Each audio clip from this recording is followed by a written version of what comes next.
ಕಳೆದ ಅಧಿವೇಶನದ ಸಂದರ್ಭದಲ್ಲಿ ವಿಪಕ್ಷದ 18 ಜನ ಶಾಸಕರನ್ನ 6 ತಿಂಗಳು ವಿಧಾನಸಭೆಯಿಂದ ಅಮಾನತು ಮಾಡಿ ಆದೇಶವನ್ನ ಮಾಡಿದಂತ ಸ್ಪೀಕರ್ ಯುಟಿ ಖಾದರ್ ಅವರು ಈಗ ಅವರನ್ನ ಹಿಂಪಡೆದುಕೊಂಡಿದ್ದಾರೆ. ಸ್ಪೀಕರ್ ಅವರ ಈ ನಿರ್ಧಾರವನ್ನ ನಾನು ಸ್ವಾಗತಿಸುತ್ತೇನೆ ಎಂದು ವಿಧಾನಸಭೆಯ ವಿರೋಧ ಪಕ್ಷದ ಉಪ ನಾಯಕ ಅರವಿಂದ್ ಬೆಲ್ಲದ್ ಅವರು ಹೇಳಿದ್ದಾರೆ.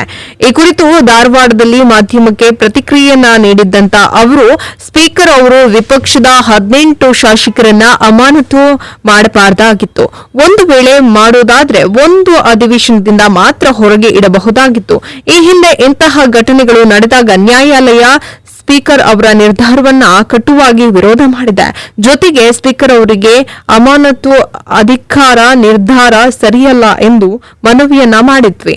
ಇನ್ನು ಪ್ರಜಾಪ್ರಭುತ್ವ ಅಂದಮೇಲೆ ಪ್ರತಿಭಟಿಸುವ ಹಕ್ಕು ಇರುತ್ತದೆ. ಆದರೆ ಕೊನೆಗೂ ನಮ್ಮ ಮನವಿಗೆ ಸ್ಪಂದಿಸಿ ಅಮಾನತು ನಿರ್ಧಾರಕ್ಕೆ ಹಿಂದಕ್ಕೆ ಪಡೆದಿರುವುದು ಸ್ವಾಗತ ಎಂದು ತಿಳಿಸಿದರು. ಇದೇ ಸಂದರ್ಭದಲ್ಲಿ ರಾಜ್ಯದಲ್ಲಿ ಕೊರೋನಾ ವೈರಸ್ ಭೀತಿ ವಿಚಾರವಾಗಿ ಪ್ರತಿಕ್ರಿಯೆಯನ್ನ ಮತ್ತು ಮಳೆಗಾಲದ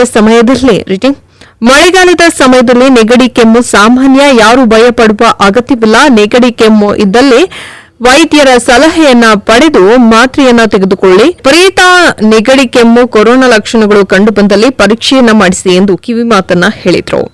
18 ಜನರ ಅಮಾನತ್ ಏನು ವಾಪಸ್ ತಗೊಂಡಿದ್ದಾರ ಸ್ಪೀಕರ್ ಅವರು, ಅದನ್ನ ನಾನು ಸ್ವಾಗತ ಮಾಡ್ತೇನೆ. ಇದು ಬಹಳ ಹಿಂದನ ಆಗ್ಬೇಕಾಯ್ತು. ಫಸ್ಟ್ ಆಫ್ ಆಲ್ ಅವ್ರದ್ದು ಅಮಾನತ್ತು ಆಗಬಾರ್ದಾಗಿದೆ. ಅಮಾನತ್ ಆದ್ರೂ ಕೂಡ ಒಂದು ಸೆಷನ್ಗೆ ಅಮಾನತ್ ಮಾಡ್ಬೋದು, ಒಂದು ಅಸೆಂಬ್ಲಿ ಸೆಷನ್ಗೆ. ಅದಕ್ಕಿಂತ ಹೆಚ್ಚು ಮಾಡಕ್ ಬರ್ತಿದ್ದಿಲ್ಲ. ಹಿಂದೆ ಈ ರೀತಿಯ ಹೆಚ್ಚಿನ ಪೀರಿಯಡ್ಗೆ ಅಮಾನತ್ ಮಾಡಿದಾಗ ಸುಪ್ರೀಂ ಕೋರ್ಟ್ದು ಬಹಳ ಕಟುವಾದ ನಿಂದನೆ ಸ್ಪೀಕರ್ ಮೇಲೆ ಬಂದಿದೆ. 6 months. ಹಾಗಾಗಿ ನಾವು ಸ್ಪೀಕರ್ಗೆ ವಿನಂತಿ ಮಾಡ್ಕೊಂಡಿದ್ವಿ, ನಿಮ್ಗೆ ಯಾರೋ ತಪ್ಪು ಗೈಡ್ ಮಾಡಿದಾರ ಇದನ್ನ ಒಂದು ಇದಕ್ಕೆ. ಯಾಕಂದ್ರೆ ಡೆಮಾಕ್ರಸಿ ಅಂದಮೇಲೆ ಅದರಲ್ಲಿ ಪ್ರೊಟೆಸ್ಟ್ ಮಾಡಬೇಕಾಗ್ತದೆ. ಆ ಪ್ರೊಟೆಸ್ಟ್ ನಾವು ಮಾಡಿದ್ದಕ್ಕೆ ನೀವು ಒಂದು 6 ತಿಂಗಳ ತನಕ ಸಸ್ಪೆನ್ಷನ್ ಮಾಡಿ ಜನರಿಂದ ಆಯ್ಕೆ ಆದಂಥ ಶಾಸಕರಿಗೆ ಅವ್ರ ಶಾಸಕರಾದ ಕೆಲಸ ಏನ್ ಮಾಡಬೇಕು ಅದನ್ನ ಮಾಡಾಕ ನೀವು ಅಡ್ಡ ಹಾಕಿದ್ರೆ ಅದು ಸರಿ ಆಗುದಿಲ್ಲ ಅಂತ ಅವ್ರಿಗೆ ನಾವು ವಿನಂತಿ ಮಾಡ್ಕೊಂಡಿದ್ವಿ. ಅದಕ್ಕೆ ಅವ್ರು ಸ್ಪಂದಿಸಿ ಈಗ 18 ಜನರಿಂದ ಇದನ್ನ ಅಮಾನತನ್ನು ತೆಗೆದಿದ್ದಾರೆ. ಅದನ್ನ ಸ್ವಾಗತ ಮಾಡ್ತೀವಿ.